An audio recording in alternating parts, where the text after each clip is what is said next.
Good afternoon, students. Today we are going to learn about the new chapter, that is supply analysis. In the last lecture we have learned about demand, and I think we have completed chapter 3b, and the notes I'll be giving for the same I'll be sending the group photocopies in the group so that you all can go through it, and we'll be starting with the supply analysis. So let us start with the supply analysis. Okay, so let us start with the chapter, that is supply analysis, chapter 4. Okay, in the last lecture we have learned about demand. In this chapter we are going to learn about supply.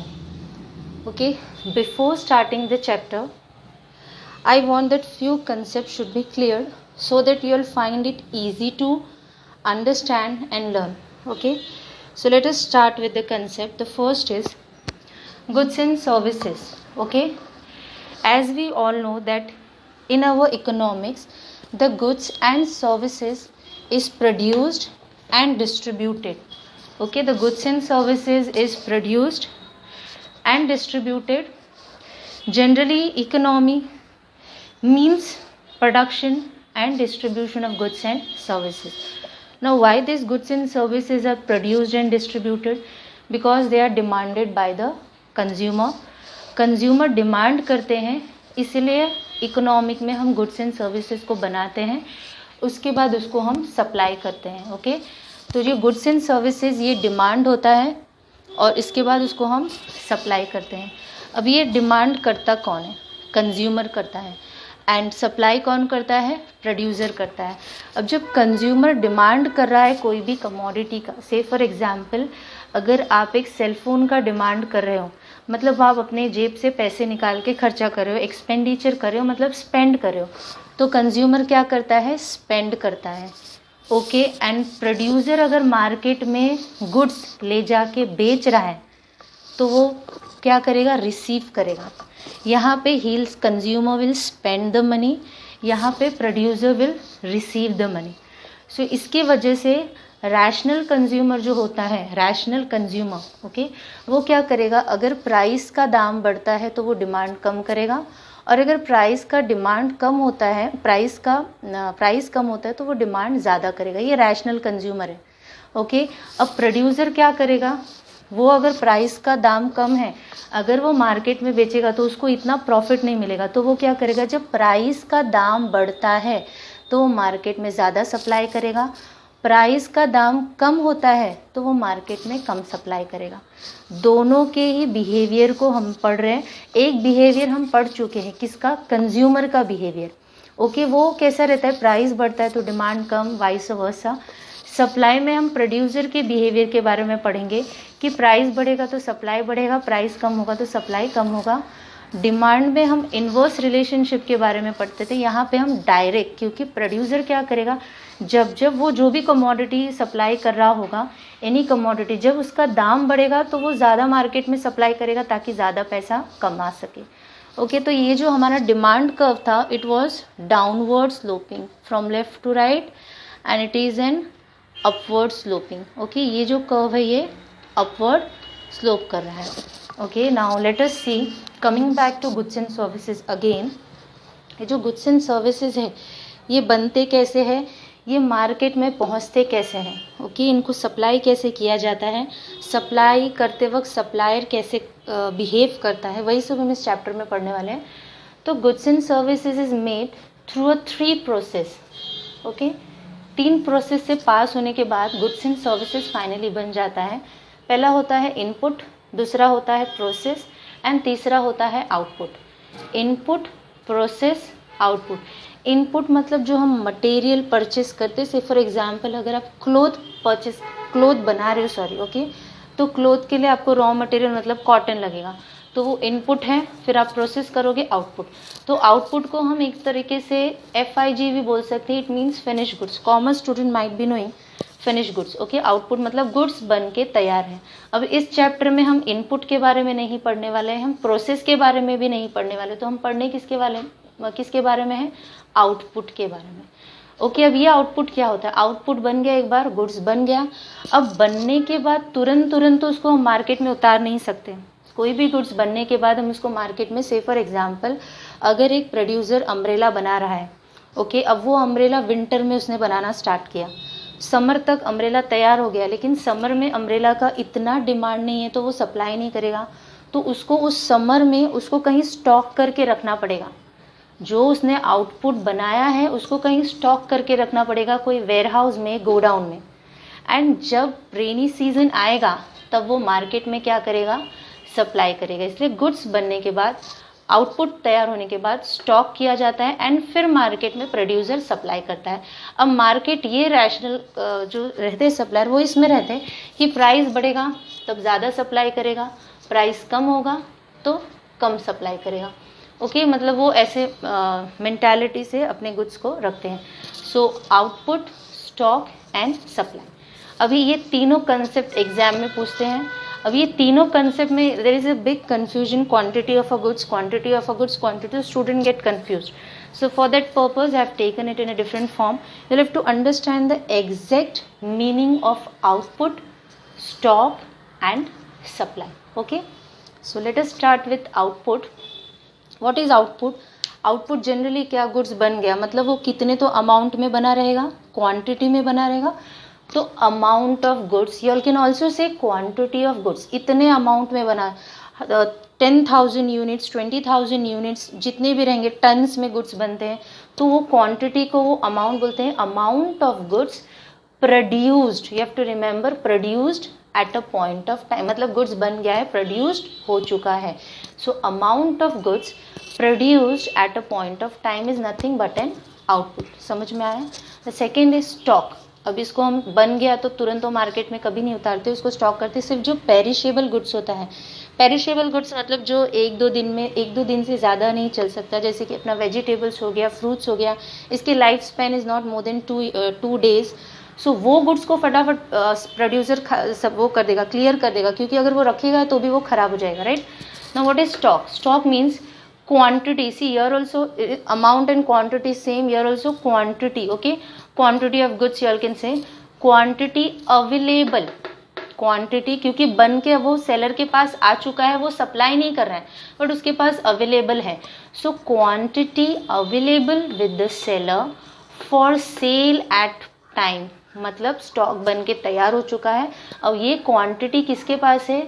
Seller के पास available है। वो godown में रखेगा, ware house में रखेगा, cold storage में रखेगा, जहाँ भी उसको रखना है वो स्टॉक करके रखेगा।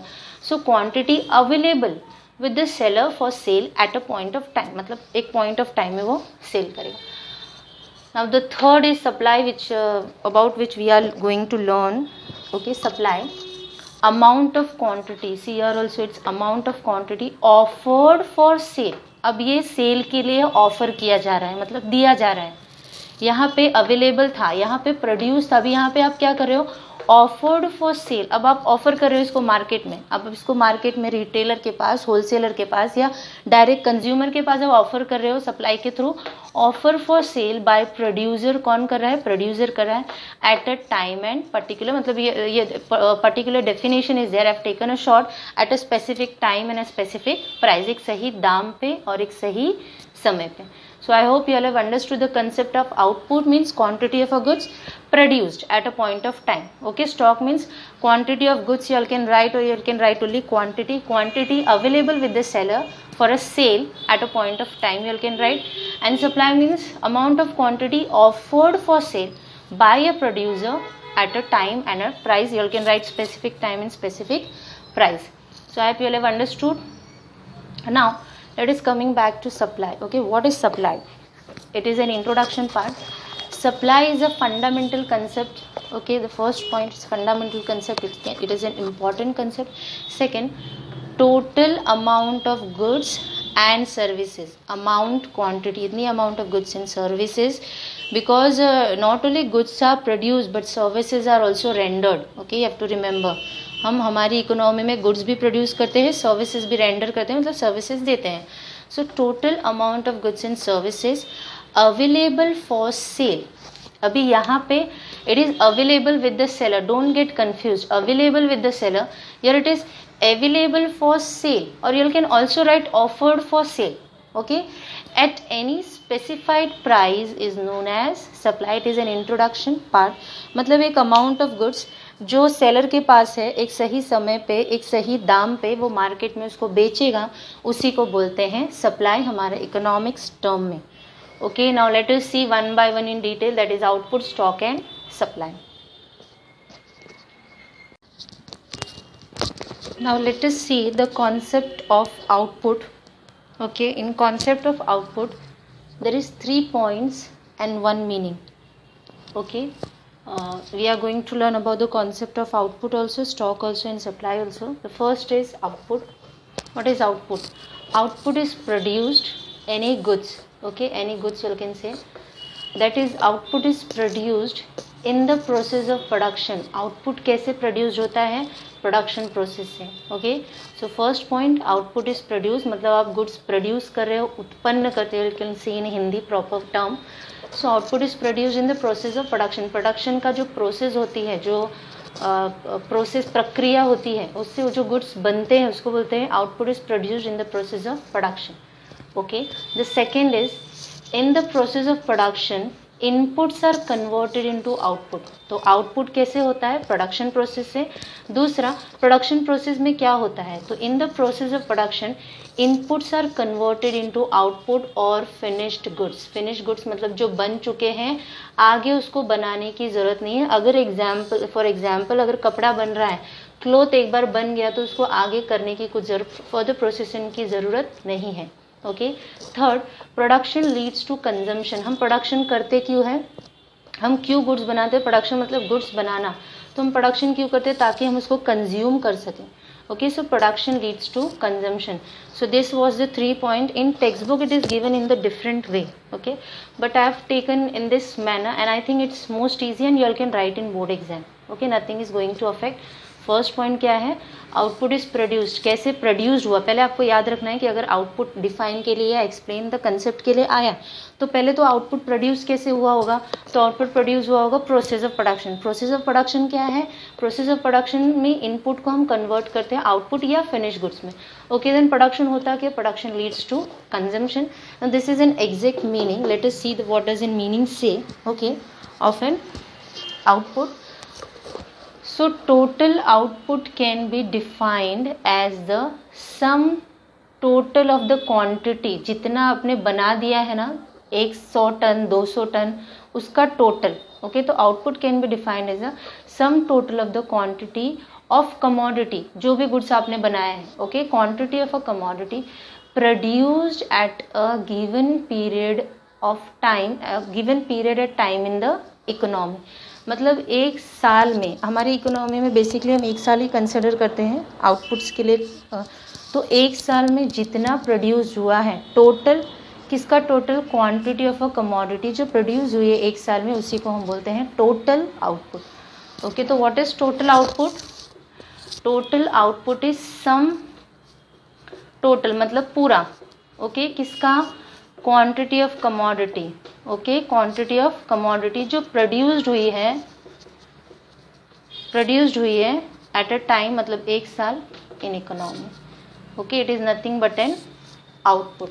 Okay, now let, I hope you all have understood the concept. Now let us see stock. So now let us see about the stock. Sometimes in the board exam distinguish is asked between the stock and supply. Okay, for 2 marks. So let us start with the stock. First of all, let us see the meaning.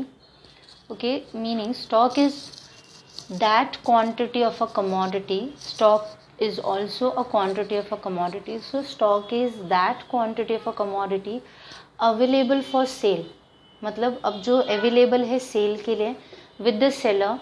अभी उसने market में supply नहीं किया लेकिन उसके पास है, available है, stock है उसके पास. ओके, समटाइम्स यू से ना, हमारे पास स्टॉक अवेलेबल, यूल सी, आप मार्केट में या शॉप्स में जाते हो तो समटाइम्स जैसे हाँ स्टॉक है, वी आर गिविंग यू, ऐसे. सो stock is that quantity of a commodity that is available for cell with the seller. Seller के पास है सेल के लिए at particular point of time, एक पर्टिकुलर टाइम पे, उसी को हम बोलते हैं स्टॉक. तो stock is that quantity of a commodity that is available for sale with the seller at particular point of time. You have to break and you have to make a 3 sentence, short sentence, so that you all can easily remember. So this was the meaning for the stock. Now let us see stock is a source to supply. Second point में बोल रहे हैं कि stock क्या है, source है, किसके लिए, सप्लाई। क्योंकि अगर स्टॉक है तो ही सप्लाई पॉसिबल है। अगर स्टॉक है, आपके पास स्टॉक है तो ही आप उसको मार्केट में सप्लाई करते हो। अगर आपके पास स्टॉक नहीं है तो आप मार्केट में सप्लाई नहीं कर सकते हो। इसलिए सप्लाई का जो सोर्स है वो स्टॉक है। तो stock is a source to supply. Okay, stock can be increased by increasing production. आप स्टॉक को बढ़ा सकते हो। से फॉर एग्जांपल अगर कोई भी कमोडिटी का डिमांड बढ़ गया तो और प्रोडक्शन करके हम मार्केट में इसको सप्लाई कर सकते हैं, तो आप स्टॉक बढ़ा सकते हो। तो stock can be increased by increasing production. Okay, then without stock supply is not possible. बिना स्टॉक के आप सप्लाई नहीं कर सकते हो मार्केट में। Stock exceed supply. एक्सीड मतलब स्टॉक ज़्यादा हो सकता है सप्लाई से, लेकिन सप्लाई ज़्यादा नहीं हो सकता स्टॉक से, क्योंकि स्टॉक रहेगा तो ही आप सप्लाई। तो supply can not exceed stock but stock can exceed supply as it is fixed and inelastic. मतलब स्टॉक या कीपिंग, ओके, सो फिक्स्ड भी है एंड इनइलास्टिक है। Now in case of perishable goods and in case of durable, let us see. Perishable goods हो गए जैसे कि milk हो गया, फिश हो गया, फ्रूट हो गया।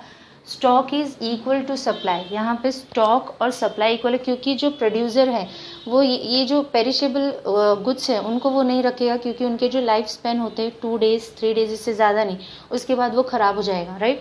तो इसीलिए इन पेरिशेबल गुड्स में stock is equal to supply. मतलब जितना स्टॉक है आप उसको मार्केट में सप्लाई कर दोगे, आप उसको रख नहीं सकते हो। Okay, whereas in case of durable goods like furniture, shoes, garment, watches, you all can keep the goods. So stock is more than supply. Understood the meaning of stock? Stock is in quantity of a commodity, okay, which is available for sale with the seller. Then second, stock is source to supply. Stock को आप बढ़ा सकते हो, बिना stock के supply possible नहीं है। Stock exceed supply but supply cannot exceed the stock. Distinguish में they are asking. So I think we have done with the stock also. Now let us see the last concept, that is supply. So now let us see the supply. Okay, supply, as how demand was a relative concept and supply is also relative concept. Demand was related to price and time, and supply is also related to price and time. So supply is a relative concept, it is related to time, price and quantity. मतलब एक producer इतने ये समय पे इस दाम पे इतनी क्वांटिटी मार्केट में सप्लाई करेगा।